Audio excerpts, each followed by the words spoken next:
Hello friends, welcome to StudyKar. मैं हूं आपका दोस्त प्रभाकर। आज के इस महत्वपूर्ण लेक्चर में हम आपके साथ डिस्कस करने वाले हैं 7 फरवरी 2024 के मोस्ट इंपॉर्टेंट करंट अफेयर्स के क्वेश्चन। तो आप इस पूरे लेक्चर को बहुत ही ध्यान से लास्ट तक जरूर देखिएगा। आज का पहला और इंपॉर्टेंट क्वेश्चन है, पीएम मोदी ने सी सर्वाइवल सेंटर का उद्घाटन किस राज्य में किया है? आंसर हो जाएगा गोवा में। तो पीएम मोदी जी गोवा के दौरे पर थे, तो वहां पर उन्होंने सी सर्वाइवल सेंटर का उद्घाटन किया है। आपको याद रखना है, सी सर्वाइवल सेंटर का निर्माण किसने किया है? Oil and natural gas corporation ने, यानी ओएनजीसी के द्वारा इसका निर्माण किया गया है। इसका उद्घाटन कहां पर किया गया है? तो दक्षिण गोवा के बेतुल नामक स्थान पर इसका उद्घाटन किया गया है। दोस्तों, इस सेंटर में समुद्री रेस्क्यू ऑपरेशन के लिए ट्रेनिंग दी जाएगी, यानी कभी जरूरत पड़ी समुद्री रेस्क्यू ऑपरेशन की तो उसके लिए पहले से ट्रेनिंग किस सेंटर में दी जाएगी? सी सर्वाइवल सेंटर में। इसमें हर साल 10 से 15,000 लोगों को ट्रेंड किया जाएगा। दोस्तों, बात आई है ओएनजीसी की, तो इसे oil and natural gas corporation बोला जाता है। इसकी स्थापना हुई थी 14 अगस्त 1956 को और यह एक सरकारी कंपनी है। इसका मुख्यालय कहाँ है? नई दिल्ली में। वर्तमान में इसके अध्यक्ष और सीईओ कौन है? अरुण कुमार सिंह। दोस्तों, याद रखिएगा, यह भारत सरकार के पेट्रोलियम और प्राकृतिक गैस मंत्रालय के स्वामित्व में काम करने वाली एक कंपनी है।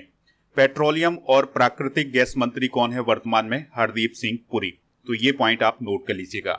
चलिए दोस्तों, कुछ इंपॉर्टेंट सेंटर डिस्कस करते हैं जो कि आपके एग्जाम की दृष्टि से इंपॉर्टेंट है। अगर आपसे पूछा जाए भारत का पहला इंडियन एयरफोर्स हेरिटेज सेंटर कहाँ स्थापित किया गया है? ये चंडीगढ़ में स्थापित किया गया है। भारत का पहला हाईटेक स्पोर्ट ट्रेनिंग सेंटर कहाँ स्थापित किया गया है? तो ये ग्वालियर मध्य प्रदेश में स्थापित किया गया है। उत्तर प्रदेश की गवर्नमेंट के द्वारा अयोध्या के डेवलपमेंट के लिए केंद्रीकृत जीआईएस डेटा सेंटर की शुरुआत की गई है। अगर आपसे पूछा जाए यशोभूमि कन्वेंशन सेंटर कहाँ है? तो यह नई दिल्ली में है। दोस्तों, केरल में भारत का पहला मत्स्य पालन अटल इनक्यूबेशन सेंटर स्थापित किया गया है। तो ये सभी सेंटर आप नोट कर लीजिएगा। आप इस पूरे लेक्चर को बहुत ही ध्यान से लास्ट तक देखिएगा। लास्ट में आपसे क्वेश्चन पूछा जाएगा जिसका आंसर कमेंट बॉक्स में देना है। अगर आप चैनल पर पहली बार आए हैं तो सब्सक्राइब कर लें, बेल आइकन भी दबा लें, जिससे आपको समय पर और सबसे पहले नोटिफिकेशन मिल सकेगा। आप हमारे टेलीग्राम चैनल को भी ज्वाइन कर लीजिएगा। आपको टेलीग्राम पर जाना है, स्टडीकर ऑफिशियल आपको सर्च करना है तो हमारा चैनल मिल जाएगा। इस चैनल को ज्वाइन कर लेना है तो आपको पीडीएफ भी मिल जाएगा। इसके अलावा आप हमारा ऐप भी डाउनलोड कर सकते हैं। ऐप का लिंक डिस्क्रिप्शन बॉक्स में दिया गया है। ऐप पर आपको e book, test series, PDF, daily quiz ये सभी मिल जाएंगे। इसके अलावा मंथली करंट अफेयर्स और ईयरली करंट अफेयर्स की ई बुक भी मिल जाएगी हिंदी और इंग्लिश मीडियम में। तो इसके लिए आप ऐप को डाउनलोड कर लें, लिंक डिस्क्रिप्शन बॉक्स में दिया गया है। नेक्स्ट क्वेश्चन है, देश के पहले डिजिटल राष्ट्रीय संग्रहालय की आधारशिला कहाँ रखी गई है? आंसर हो जाएगा हैदराबाद में। तो तेलंगाना की कैपिटल है हैदराबाद, तो वहां पर देश का पहला डिजिटल नेशनल म्यूजियम बनाया जाएगा। आपको याद रखना है कि हैदराबाद में सालार जंग म्यूजियम है और इसी म्यूजियम में देश का पहला डिजिटल नेशनल म्यूजियम बनाया जाएगा। दोस्तों, याद रखिएगा कि आधारशिला किसने रखी है? केंद्रीय संस्कृति मंत्री जी किशन रेड्डी ने। और इस म्यूजियम को कौन स्थापित कर रहा है? भारतीय पुरातत्व सर्वेक्षण विभाग। दोस्तों, इस म्यूजियम में अलग अलग भाषाओं में 1 लाख से अधिक शिलालेख रखे जाएंगे। भारत के कुछ प्रमुख म्यूजियम डिस्कस कर लेते हैं। तो अगर आपसे पूछा जाए भारत का नेशनल म्यूजियम कहाँ है? तो ये दिल्ली में है। The Prince of Wales museum कहाँ है? मुंबई में। राष्ट्रीय रेल संग्रहालय कहाँ है? दिल्ली में। कैलिको संग्रहालय ऑफ टेक्सटाइल्स कहाँ है? अहमदाबाद में। नेपियर संग्रहालय कहाँ है? तिरुवनंतपुरम में। भारतीय संग्रहालय कहाँ है? कोलकाता में। छत्रपति शिवाजी महाराज वास्तु संग्रहालय कहाँ है? मुंबई में। कर्नाटक में मानव विज्ञान संग्रहालय कहाँ है? मैसूर में। राष्ट्रीय कृषि विज्ञान म्यूजियम कहाँ है? नई दिल्ली में। तो भारत के ये म्यूजियम भी आप नोट कर लीजिएगा। चलिए अब डिस्कस करते हैं 2023-24 में प्रथम। तो अगर आपसे पूछा जाए जातीय आधारित जनगणना कराने वाला भारत का दूसरा राज्य कौन बना है? आंध्र प्रदेश। पहला राज्य कौन है? बिहार। भारत की पहली 100% इलेक्ट्रिक बाइक टैक्सी की शुरुआत किस राज्य में की गई है? असम में। पीएम विश्वकर्मा योजना लागू करने वाला पहला यूटी यानी कि केंद्र शासित प्रदेश कौन बना है? जम्मू कश्मीर। भारत का पहला गर्ल्स सैनिक स्कूल कहां शुरू किया गया है? मथुरा, उत्तर प्रदेश में। मंगल ग्रह पर रोवर संचालित करने वाली पहली भारतीय महिला कौन बनी है? अक्षता कृष्णामूर्ति। देश का पहला डार्क स्काई पार्क कहाँ स्थापित किया गया है? पेंच टाइगर रिजर्व में, जो कि महाराष्ट्र में है। अनाथ बच्चों के लिए योजना बनाने वाला पहला राज्य कौन बना है? हिमाचल प्रदेश। देश का पहला आर्टिफिशियल इंटेलिजेंस शहर कौन बनेगा? लखनऊ, जो कि उत्तर प्रदेश में है। नेक्स्ट क्वेश्चन है, ब्रांड गार्जियनशिप इंडेक्स 2024 में दुनिया के दूसरे पावरफुल सीईओ कौन बने हैं? आंसर हो जाएगा मुकेश अंबानी। इसका मतलब ये हुआ कि ये जो ब्रांड गार्जियनशिप इंडेक्स 2024 जारी किया गया है, इसमें मुकेश अंबानी की सेकंड रैंक है और ये लगातार दूसरा साल है जब उनकी सेकंड रैंक है। दोस्तों, रिलायंस इंडस्ट्रीज लिमिटेड के चेयरमैन और एमडी हैं कौन?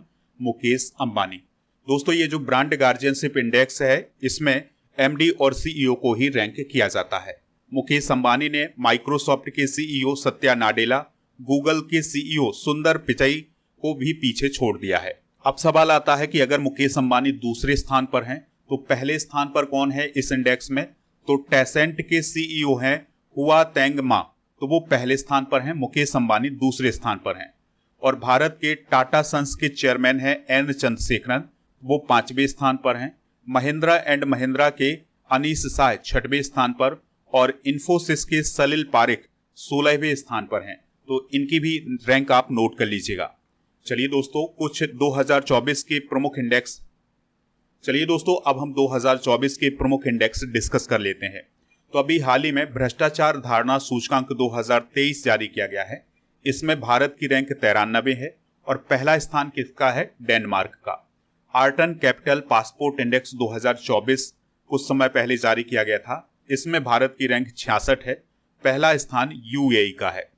क्यूएस सस्टेनेबिलिटी रैंकिंग को कुछ समय पहले जारी किया गया था 2024 के लिए, तो इसमें दिल्ली विश्वविद्यालय का 220वां स्थान है और कनाडा के टोरंटो विश्वविद्यालय का पहला स्थान है। इसी प्रकार से जलवायु परिवर्तन प्रदर्शन सूचकांक 2024 को कुछ समय पहले जारी किया गया था, तो इसमें पहले, दूसरे, तीसरे स्थान पर कोई भी देश नहीं है। डेनमार्क चौथे पर, एस्टोनिया 5वें पर, फिलीपींस 6वें नंबर पर है और भारत 7वें नंबर पर है। हेनेले पासपोर्ट इंडेक्स 2024 को कुछ समय पहले जारी किया गया था, तो इसमें भारत की रैंक 80 है। France, Germany, Japan, Italy, Singapore और स्पेन पहले स्थान पर है। अगर आपसे पूछा जाए ग्लोबल फायर पावर इंडेक्स के अनुसार दुनिया की सबसे शक्तिशाली सेना किस देश की है, तो वो है अमेरिका की। भारत का कौन सा स्थान है? चौथा स्थान है, आप याद रखिएगा। नेक्स्ट क्वेश्चन है, हाल ही में केंद्र सरकार ने स्वास्थ्य सचिव किसे नियुक्त किया है? आंसर हो जाएगा अपूर्व चंद्रा को। तो अपूर्व चंद्रा अब भारत के हेल्थ सेक्रेटरी बन गए हैं। इससे पहले अपूर्व चंद्रा सूचना एवं प्रसारण मंत्रालय के सचिव थे। अब सूचना और प्रसारण मंत्रालय के सचिव कौन बन गए हैं? तो वो बने हैं संजय जाजू। कौन बने हैं दोस्तों? संजय जाजू। तो ये अभी कुछ समय पहले महत्वपूर्ण नियुक्तियां की गई हैं। अगर आपसे पूछा जाए वर्तमान में भारत के हेल्थ मिनिस्टर कौन है, तो वो है मनसुख मांडविया। हाल ही में की गई कुछ महत्वपूर्ण नियुक्तियां डिस्कस कर लेते हैं। तो सुखबीर सिंह संधू भ्रष्टाचार विरोधी लोकपाल के सचिव बने हैं। अनीश कुमार भूटानी सहकारिता मंत्रालय के सचिव बने हैं। राजकुमार गोयल सीमा प्रबंधन विभाग के सचिव बने हैं और पवन कुमार वित्त मंत्रालय में मुख्य सलाहकार बने हैं। सतनाम सिंह संधू राज्यसभा के मनोनीत सदस्य बने हैं। शरद चौहान पुदुचेरी के नए मुख्य सचिव बने हैं। न्यायमूर्ति Prasanna B Varale supreme court के न्यायाधीश बने हैं और सीलवर्धन सिंह यूपीएससी के सदस्य बने हैं। नेक्स्ट क्वेश्चन है, ओलेग कोनोनेंको किस देश के अंतरिक्ष यात्री हैं जिन्होंने अंतरिक्ष में सबसे अधिक दिनों तक रहने का विश्व रिकॉर्ड बनाया है? आंसर हो जाएगा रूस। तो रूस के अंतरिक्ष यात्री हैं कौन? Oleg Kononenko. तो उन्होंने अंतरिक्ष में सबसे अधिक दिनों तक रहने का विश्व रिकॉर्ड बनाया है। वो अंतरिक्ष में 779 दिन रहे हैं। लेकिन आपको याद रखना है कि वो एक बार में अंतरिक्ष में 779 दिन नहीं रहे हैं, अलग अलग समय पर वो जाते रहे हैं, तो उनके अंतरिक्ष में बिताए गए समय को काउंट किया गया है। तो वो 779 दिन अंतरिक्ष में रहे हैं, तो ये उनके द्वारा वर्ल्ड रिकॉर्ड बनाया गया है। दोस्तों, उन्होंने रूस के ही जेनेडी पडाल्का का रिकॉर्ड तोड़ा है। दोस्तों, जेनेडी 778 दिन 11 घंटे और 30 मिनट अंतरिक्ष में रहे हैं, तो ये रिकॉर्ड अब उनका टूट गया है। दोस्तों, कोनोनेंको को 5 जून 2024 को फिर से स्पेस में भेजा जाएगा। इस प्रकार से वह अंतरिक्ष में 1000 दिन बिताने वाले अंतरिक्ष यात्री बन जाएंगे, जो कि एक और विश्व रिकॉर्ड बन जाएगा। देखिए दोस्तों, यहाँ पर बात आई है अंतरिक्ष की यानी स्पेस की, तो अंतरिक्ष में प्रथम डिस्कस कर लेते हैं। तो अंतरिक्ष में प्रवेश करने वाले पहले व्यक्ति कौन है? मेजर यूरी गॉगरिन, जो कि रसिया के थे। प्रथम महिला अंतरिक्ष यात्री कौन है? वैलेंटीना तेरेस्कोवा, जो कि रसिया की हैं। चंद्रमा पर कदम रखने वाले पहले व्यक्ति कौन है? नील आर्मस्ट्रॉन्ग, जो कि 1969 में चंद्रमा पर गए थे। सर्वप्रथम अंतरिक्ष में उपग्रह भेजने वाला देश कौन है? रसिया। अंतरिक्ष में जाने वाला पहला भारतीय कौन है? राकेश शर्मा। प्रथम भारतीय महिला अंतरिक्ष यात्री कौन है? कल्पना चावला। तो ये पॉइंट आप नोट कर सकते हैं। दोस्तों, यहाँ पर बात आई है रसिया की, तो रसिया की अंतरिक्ष एजेंसी का क्या नाम है? रोसकॉसमोस। इसकी स्थापना कब की गई थी? 25 फरवरी 1992 को। मुख्यालय कहाँ है? मॉस्को, रसिया में।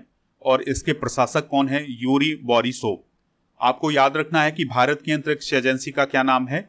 इसरो, जिसे 15 अगस्त 1969 में स्थापित किया गया था। नासा की अगर हम बात करें तो नासा अमेरिका की अंतरिक्ष एजेंसी है। जाक्सा की अगर हम बात करें तो जाक्सा जापान की अंतरिक्ष एजेंसी है। आपको एक दो पॉइंट और याद रखना है। अगर आपसे पूछा जाए चंद्रमा की सतह पर पहुंचने वाला 5वां देश कौन बना है, तो वो बना है जापान। और अगर आपसे पूछा जाए चंद्रमा की सतह पर पहुंचने वाला 4था देश कौन है, तो वो है भारत। अगर आपसे पूछा जाए चंद्रमा के दक्षिणी ध्रुव पर उतरने वाला पहला देश कौन है, तो वो है भारत। नेक्स्ट क्वेश्चन है राष्ट्रीय विज्ञान दिवस 2024 की थीम क्या रखी गई है? आंसर हो जाएगा indigenous technology for development India. तो देखिए दोस्तों, भारत में 28 फरवरी को राष्ट्रीय विज्ञान दिवस मनाया जाता है, तो इसके लिए थीम की घोषणा कर दी गई है। इस साल इसकी थीम है indigenous technology for development India. अब आपसे सवाल पूछा जा सकता है कि नेशनल साइंस डे 28 फरवरी को ही क्यों मनाया जाता है? तो 28 फरवरी 1928 को भारतीय भौतिक विज्ञानी सर सीवी रमन के द्वारा रमन इफेक्ट की खोज की गई थी। तो इसी घटना को याद करने के लिए ही 28 फरवरी को भारत में राष्ट्रीय विज्ञान दिवस मनाया जाता है। दोस्तों, रमन प्रभाव की खोज के लिए सर सीवी रमन को 1930 में भौतिकी में नोबेल पुरस्कार दिया गया था। तो ये काफी इंपॉर्टेंट पॉइंट हो जाएगा। और 1954 में सर सीवी रमन को भारत रत्न भी दिया गया था। पहली बार राष्ट्रीय विज्ञान दिवस कब मनाया गया था? 28 फरवरी 1987 को। दोस्तों, 2024 के प्रमुख दिवस और उनकी थीम डिस्कस कर लेते हैं।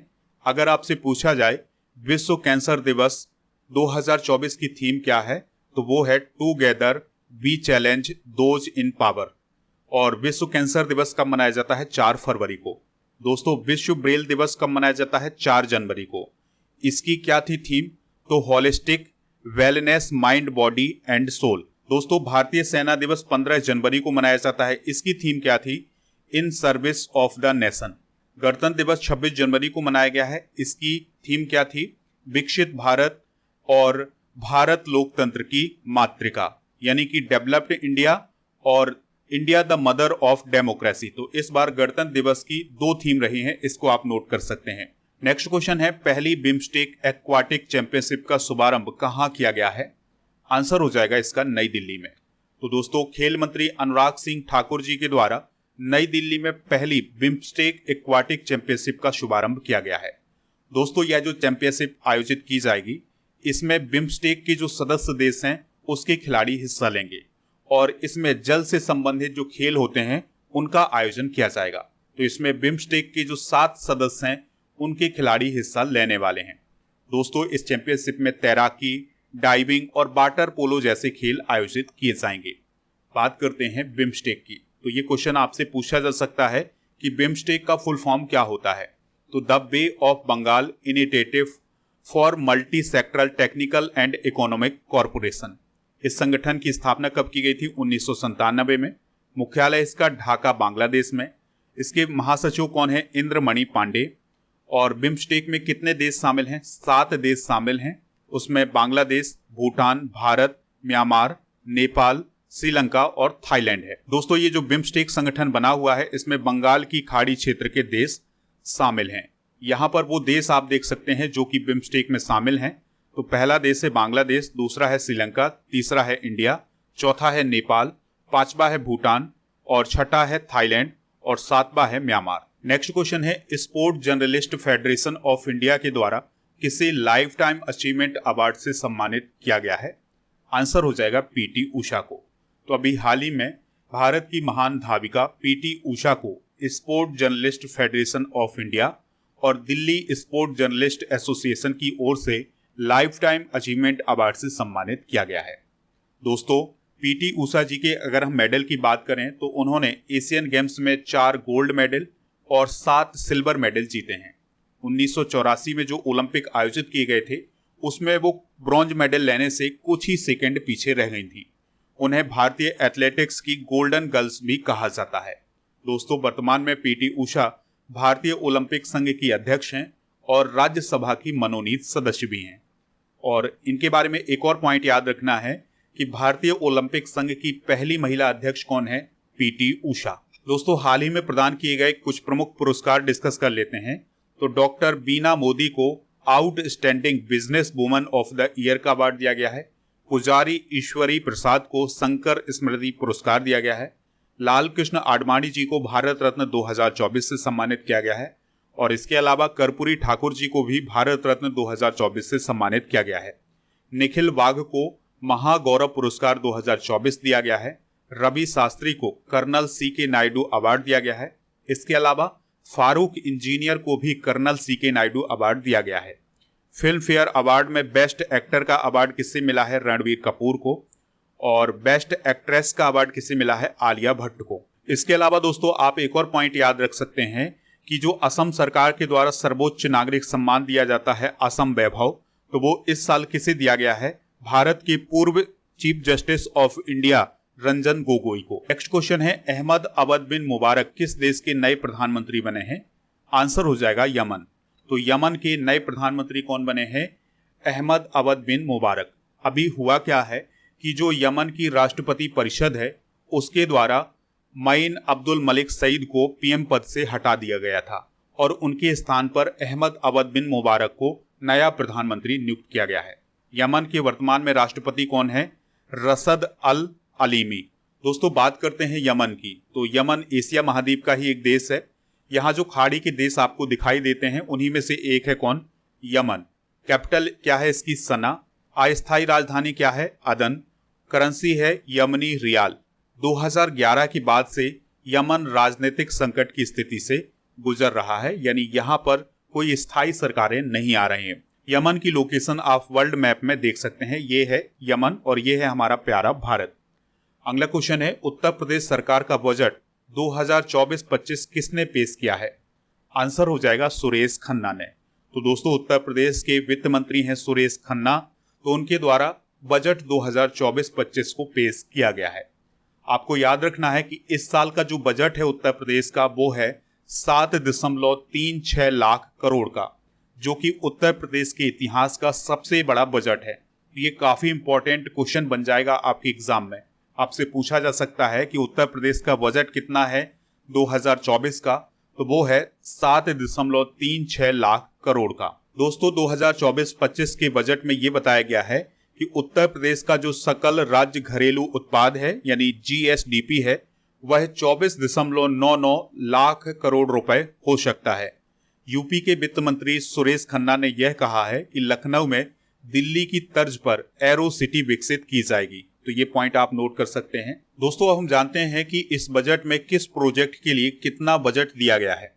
तो जेवर में जो एशिया का सबसे बड़ा एयरपोर्ट बन रहा है उसके लिए 1150 करोड़ रुपए आवंटित किए गए हैं। एक्सप्रेस वे एनएच के साथ औद्योगिक कनेक्टिविटी के लिए 500 करोड़ रुपए आवंटित किए गए हैं।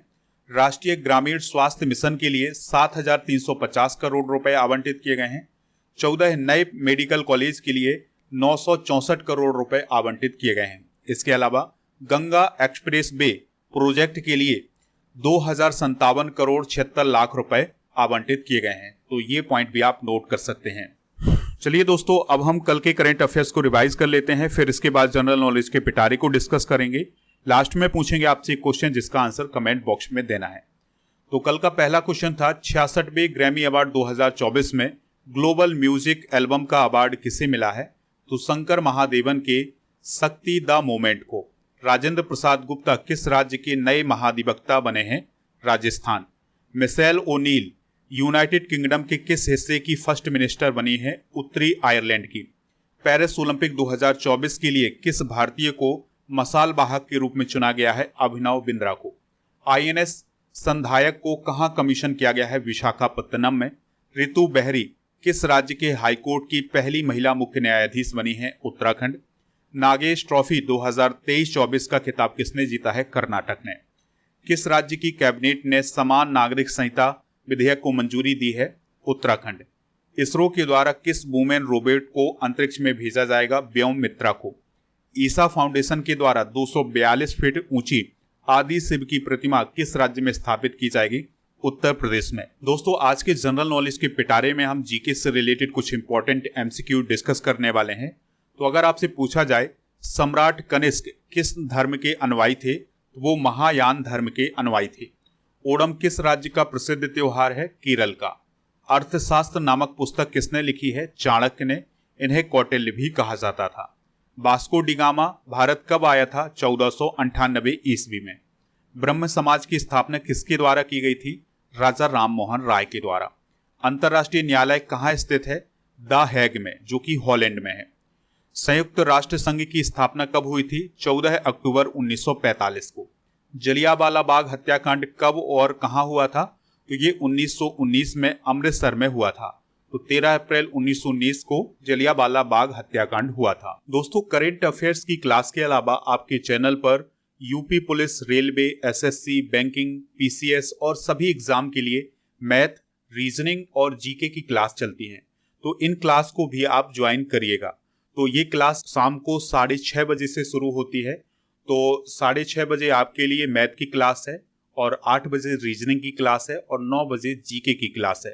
तो ये सभी मैराथन क्लासेस चलाई जा रही हैं, इनको भी आप ज्वाइन कर लीजिएगा। यहाँ से आपको बहुत हेल्प मिलने वाली है।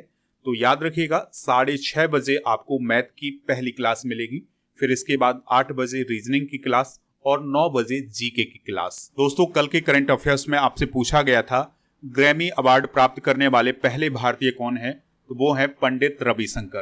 तो लगभग सभी लोगों ने इसका आंसर पंडित रविशंकर बताया हुआ है। इसी प्रकार से आपसे जो क्वेश्चन पूछा जाए उसका आंसर आप कमेंट बॉक्स में जरूर दीजिएगा। तो आज का क्वेश्चन है, सुरेश खन्ना किस राज्य के वित्त मंत्री हैं? जो भी इसका राइट आंसर हो कमेंट बॉक्स में जरूर बताएं, हमें इंतजार रहेगा आपके आंसर का।